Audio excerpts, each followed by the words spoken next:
tubies and tubettes, and welcome back to Retro Specs. Spexxy here, and you may have noticed that I haven't been uploading things very often just recently, and that is because I have been decorating my office. I am nearly finished now, and I'm trying to get back into the process of actually getting these uploads more regular, but I haven't had a lot of time, and that is why. But one thing I would say is a big thank you to all you guys that are following me, that have subscribed to me and are sticking with me throughout this, because I haven't been there, and I appreciate that you guys will probably miss the videos, and I do want to get some more content out. I do have a few builds to show, so I will try and get those done in the next few days. So one thing I would like to say is obviously there's something of mine on the workshop at the moment which is doing extraordinarily well, and that is my Apollo rocket, the Saturn V. Now this is a video I did a long time ago with this rocket in it, only I wanted to make this work for the workshop. It took a long time because I did have modded parts on this, and I had to take all the modded parts out and replace them to get this working so that all people could play it on vanilla. I have done that. It took a long time to do, and I understand that some people are having a little bit of a problem with this when they download it because it's a bit of a world killer. It is definitely a frame beast. It's a lag monster, let's just say. When I drop this off the lift, the lag will definitely be real, no doubt about it. But like I say, a few people have been having issues. I even saw Diesel Designs having a little bit of an issue with it because he'd welded it on a block one high off the floor, and then the door didn't open when he got up there and he had to delete half the ramp, which, although hilarious, yeah, I thought I would have a quick video just to show you how to do this before I get into the main part of this video. So you spawn it in as normal like I just have now. Now on the lift it's still a little bit laggy, but when I drop this off you will notice that it's going to get, when I drop this off it's going to get a hell of a lot more laggy, but it will eventually drop off that lift. We just need to give it a second or two. It will, trust me. Come on, come on, there we go. So the next thing we need to do, because obviously this is way too laggy to be functional, is get a block, paste it somewhere, let's say over here, and then we want to weld one of these legs, and I'm going to go for this one, the side of that leg to the side of this block. We don't want to paste it to the top of the block because then it will be higher, and when we delete the blocks later on, the rocket itself will fall down and then it will be at the wrong height, which is what happened to Diesel. So let's just put that there. Again, it's going to take a little time to actually do that, but when it does you will notice that the lag improves somewhat. We do get a higher frame rate once it's in, and again it's going to take its time, but it will get there. Come on now, come on, you can do it, you can do it, come on, you can do it. There it is. So there she is in all her glory, welded to the floor, and as you can see it's still a little bit laggy, but the frames have definitely improved a little bit. Now as before, you jump straight up here using these toilet seats up to here. It's at this point that you need to delete these blocks. Now there's two of them here and they're on bearings, and this separates the top section from the bottom section of the rocket, so deleting this will enable the thing to detach when we need it to later on. So again the lag is started again because they've just created two parts. There we go. Let's turn around, and on this side I only need to get rid of a few of these if I can. Let's just get these off. Again it's very laggy, but when I get this completely separated it does improve a little bit. Let's just get these off of here. We'll go to about there, will do. And again we have to wait. Waiting is the biggest issue because it's such a big creation. You do have to wait for it to sort itself out each time. So there we go, and again as you see the frames have improved yet again. So if I now go inside the rocket, I should be able to press that button there to drop the ramp, press this button here to shut the door, as long as I've deleted enough of those blocks. Yes I did, and there we are, we're inside. Now I'm not going to spoil the fun for the rest of it and actually go up in the rocket, because I'm so sure you've seen it before and you can try it for yourself. However, other people on YouTube, if you want to see, have done it. I've noticed a few YouTubers have shown this off from the workshop, so go and check those guys out, and if you want to see it or try it for yourself.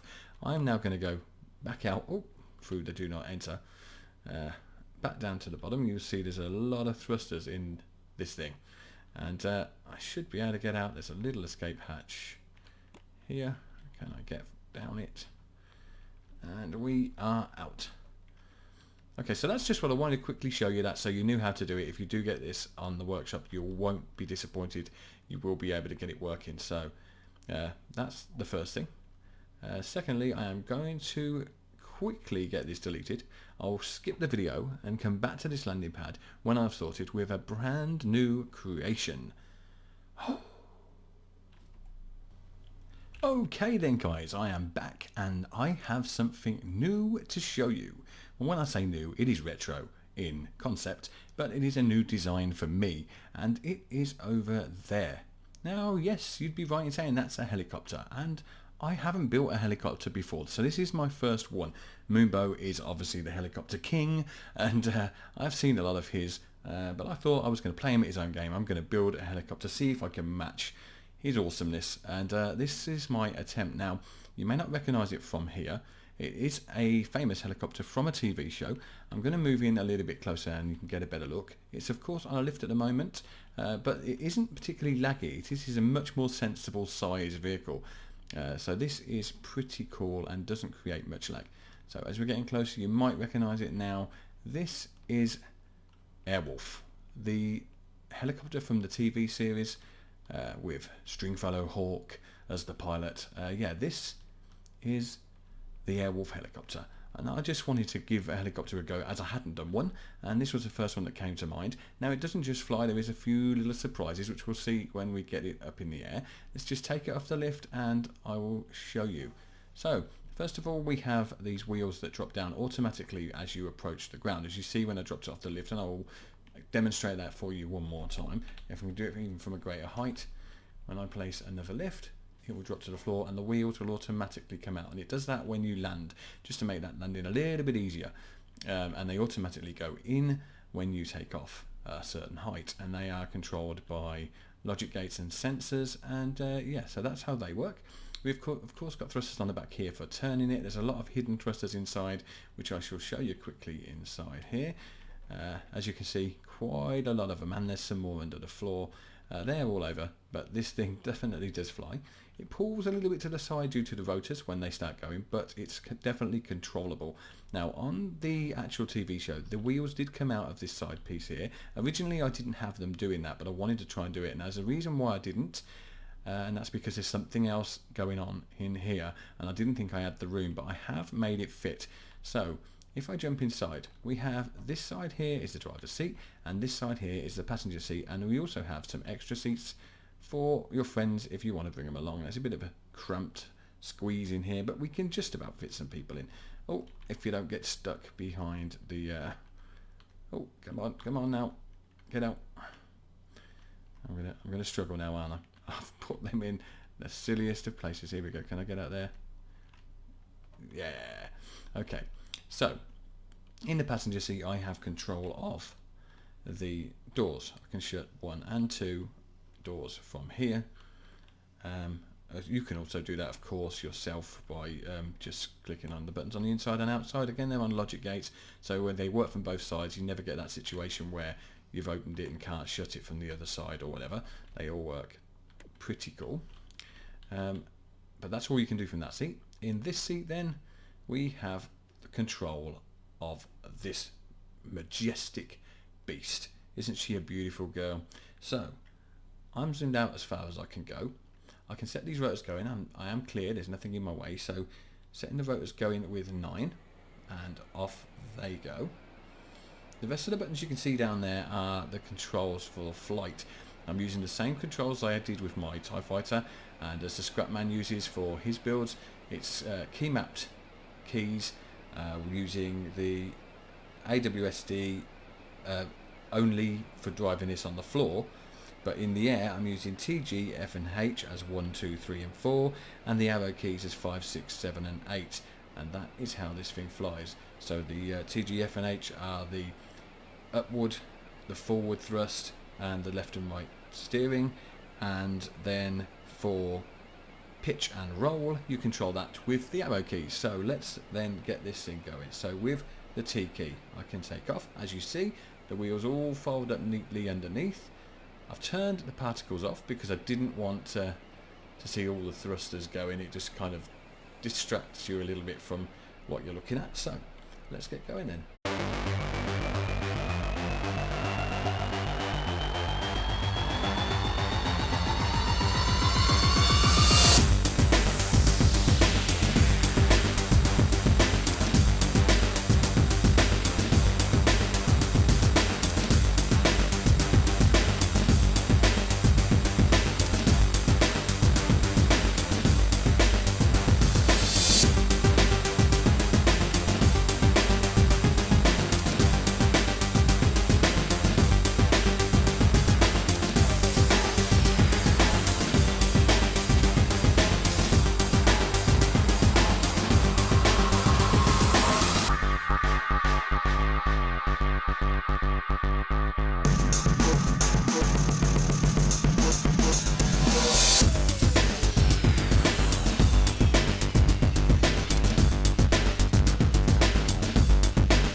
Now if you want to turn the rotors off, you can throw this thing around like crazy, and I will show you. You can do your barrel rolls all you like. You've got total control of this without the rotors, but when the rotors are on, they pull you just that too much that you can't do them, and trying to do them will only result in a crash. And you probably still need to get a little bit of height to do actually loop the loop, but it still can be easily achieved if you are not using the rotors, as you can see. And again, I can probably do that forward, no issue. But if I turn these rotors on, you will see that those sort of stunts are definitely not possible. So let's go. I'm trying and it's pulling. It is fighting me. Definitely it is fighting me. Can I rescue this? Yes. I've saved it, but I don't think I can do a barrel roll. It will not let me. I'll try again. So let's get a little bit high.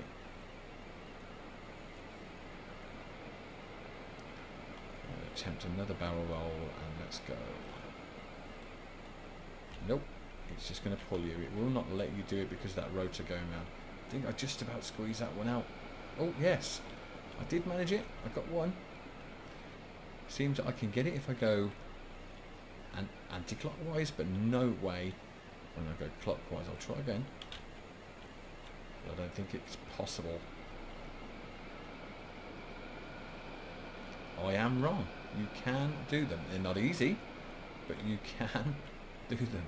It's a little bit of a hardship because it does pull, but they are possible. Loop the loops though, I think we're out of luck. If I use my thrust to get height and I push the thrust into the climb here, I might be able to get enough climb to pull it. Oh my word, yes, I nailed it. A loop the loop. It is possible after all. There we go. Controlling this is actually pretty simple. I have tried a few helicopters on Scrap Mechanic that different people have made. I'm not going to say this is the best, but I do think this came out really well. I am very, very pleased with how this came out. And I think for the look, it kind of looks like I wanted it to. It does look like Airwolf. But as I said to you, there is something else that this thing does. And it's only a little something, but it is pretty cool. If I press the 0 key, you will see that out the side there come these little guns, and at the bottom come the missiles that drop down. And I'll put them away again. You see they fold back and tuck in, and that tucks in underneath. It all comes out pretty swish. Now fitting that in with the wheels that drop down, as you can see, There isn't much room in there, but I did just about manage to squeeze that in. So again, an achievement I am happy with. I'm going to crash into a border here, I think. Let's turn myself around. I need to come down and let's land this thing. And I'll show you how precise you can be with this, because I will choose my landing spot and I will land it as I intend to. So let's see. I think that little patch over there between those rocks might be a little small, but I think we can do it. Let's just head towards it. I can even thrust towards it if I want to, get there a little bit quicker. Okay, we're coming in, watch the trees, watch the trees. Let's change the angle, bring the tail down.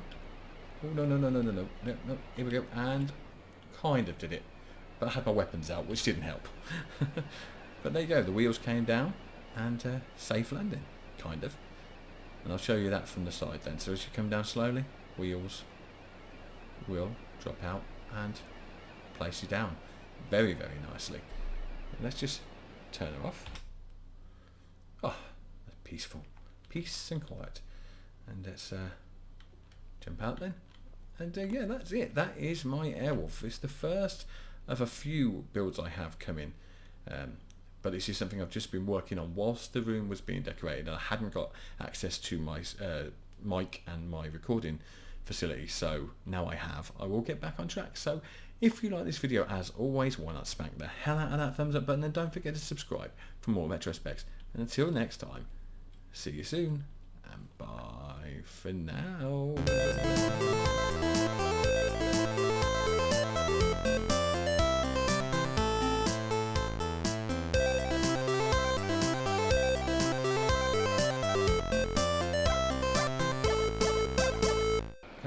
Come on. Oh, no. See, doing rolls, helicopters aren't made for barrel rolls, let's just say.